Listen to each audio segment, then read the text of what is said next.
Perkantoran kini menjadi sarang penyebaran corona. Ironisnya saat angka corona di tanah air sudah melewati 100.000, masih banyak masyarakat meremehkan bahaya corona. Tidak sedikit pula menganggap isu corona sebagai bagian dari konspirasi global.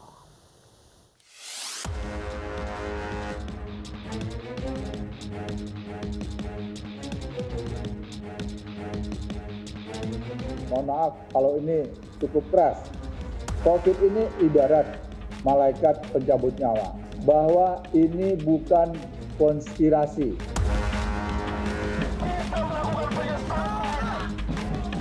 Musisi Jering ikut demonstrasi menolak rapid dan swab test sebagai syarat perjalanan warga di Monumen Bajra, Sandi, dan Pasar Bali. Ia bahkan sempat bernyanyi bersama istri menghibur demonstran.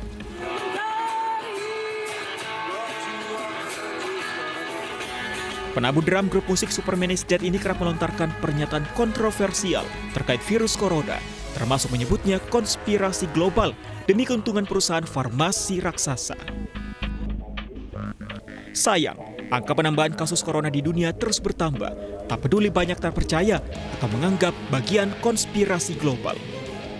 Di Indonesia, angka positif sudah tembus 100.000 dan yang meninggal hampir menyentuh 5.000 jiwa. Mohon maaf kalau ini cukup keras. COVID ini ibarat malaikat pencabut nyawa. Bahwa ini bukan konspirasi. Bahwa ini bukan rekayasa. Sejarah tentang flu Spanyol yang melanda tanah air pada tahun 1918 hendaknya bisa kita jadikan sebagai pedoman, bisa kita jadikan sebagai pelajaran. Pemerintah menyebut disiplin diri sendiri tak cukup mencegah penyebaran virus corona. Karenanya, pemerintah sudah berkoordinasi dengan tokoh di Bali untuk memberi pemahaman kepada massa penolak rapid dan swab test yang berdemo tanpa menggunakan masker.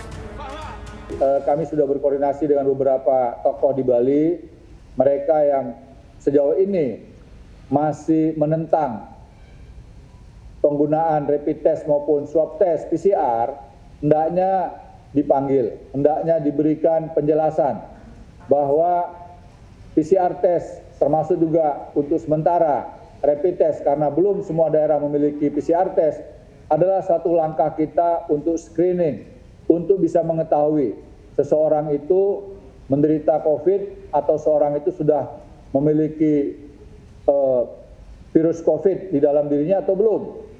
Nah, kalau dia masih dalam kondisi sehat, ternyata diperiksa sudah positif COVID, ini juga dapat membahayakan yang lain, termasuk keluarga di rumah. Pemerintah sejauh ini tak bisa memastikan kapan puncak corona. Pergerakan kasus corona yang sudah mencapai 100.000, sejatinya mulai terasa beberapa pekan terakhir. Rata-rata penambahan harian 1.000 kasus, bahkan bisa lebih 2.000.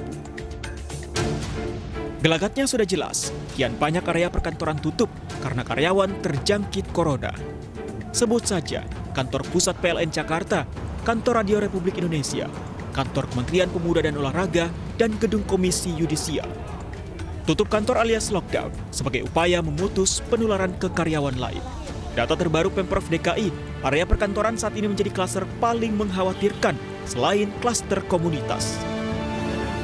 375 orang dari 59 kantor terkonfirmasi positif COVID-19. Sebaran ini tak hanya di perkantoran pemerintah, tapi juga swasta. Angka-angka ini berbanding lurus dengan data Pemprov DKI, di mana jumlah kasus di ibu kota yang tadinya sempat melandai, kini naik kembali. Saat ini, dari 100.000 lebih kasus corona di Indonesia, hampir 20% bersarang di Jakarta. Ya makanya pakai masker, jaga jarak itu yang penting. Beberapa perusahaan kan masih tidak menerapkan sistem 50-50 atau setengah-setengah gitu, masih menerapkan semua pegawai yang masuk. Ini kan menjadi potensi, apa nggak ada? Ya laporin aja. Kalau Anda bekerja di situ, tempat Anda bekerja tidak mentaati protokol, laporkan.